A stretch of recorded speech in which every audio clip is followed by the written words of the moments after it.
I've been asked on my Substack about my favorite pens. And so I thought I would show you two of my favorites and show how I refill one of my favorites. So I have one of my favorites is a TWSBI fountain pen. And it's an extra fine. Here, let me move this over so you can see it. It's an extra fine nib. Here, let me bring it up a little closer so you can see it, maybe. There, can you see that? Yeah, it's pretty. And TWSBI has a built-in converter, so the whole pen contains the converter, which allows you to move this piston up and down with the twist of the knob.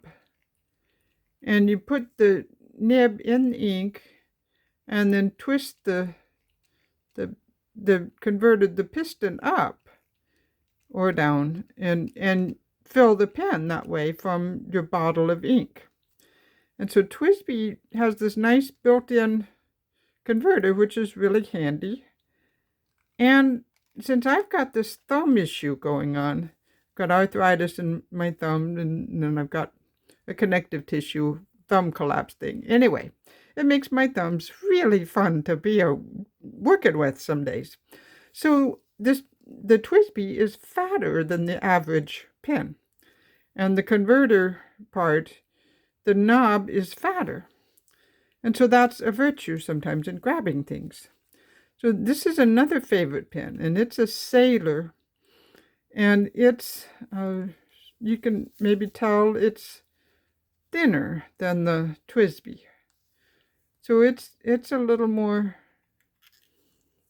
difficult to hold, but I still hold it in my occupational therapist approved way, and it fits nicely and it works well enough, and I just love it.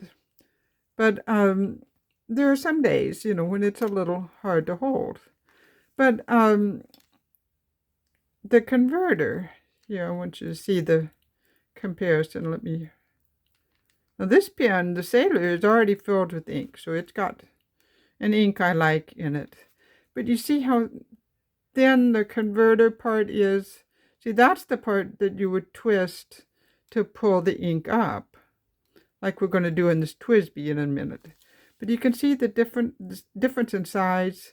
This has just got a bigger knob to hold compared to this. So there are some days when filling the Sailor pen feels a little touchy.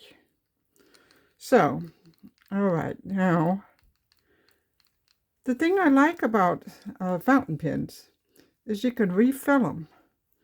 So this pen is spendy on the outset. So it's about like $30, $32, something like that, to buy one of these new at the stationery store. And to get a bottle of ink, a really good bottle of ink, is about $20, give or take. It depends on the brand. It just depends. So, it's kind of spendy to get started. But once you're there, you've got this pen. Like I've had this pen for, I can't even remember how long, but it's been years. And so it's been filled hundreds of times with a lot of different inks over the years. And I still have the inks. I still have this pen. I'm still going. And so it's less expensive over the long term to have a good fountain pen and some bottles of ink. So here is the bottle of ink that I've decided I'm going to fill this TWSBI with. And I have a collection of inks.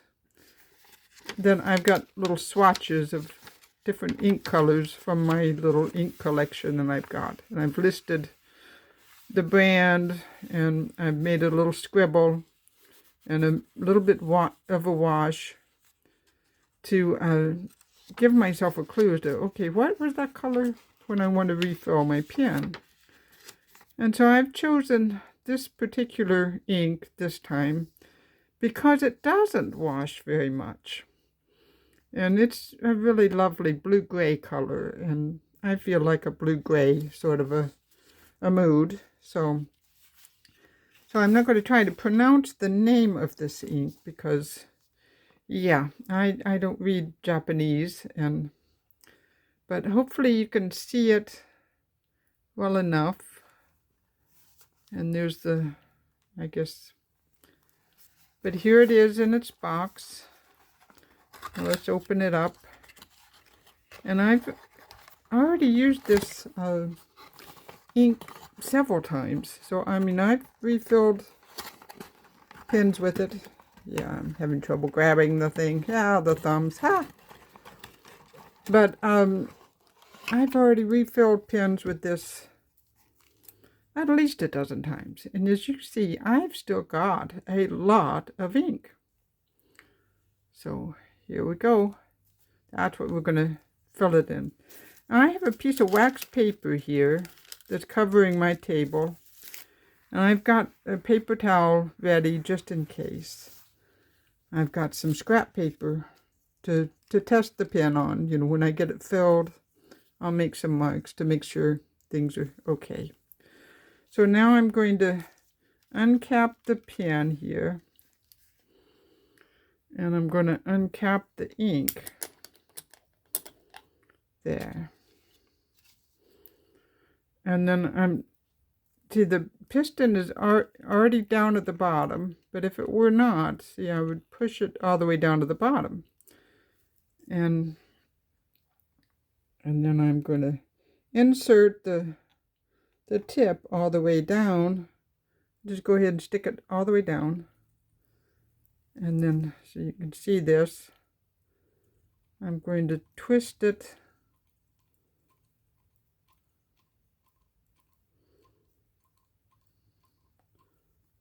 you can see it kind of coming up there.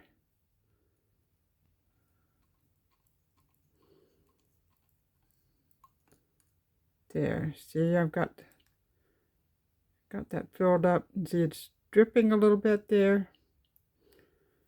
I'm going to move the ink jar aside, grab my paper towel and wipe the excess off.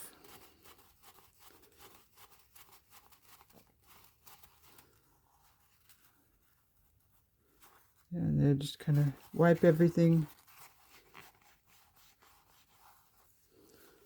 And I'm going to put the lid on the ink bottle, just, you know, make sure that thumble fingers don't knock it over. Okay, now let's have a scrap of paper, see how it goes. There. See, and it's a nice extra fine sort of pen. Nice extra fine. See, and that flows well. And this is a nice light gray blue ink. So it'll flow, it flows nicely.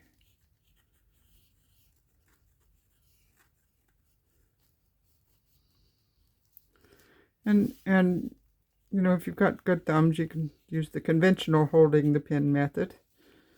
And of course, I have got this occupational therapist approved grip. But the pen works with whatever grip you use.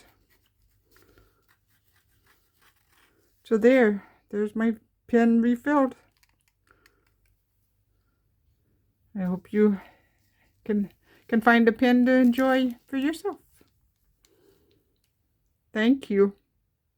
I'll leave some links at the bottom about stationery stores and where to find them and so forth.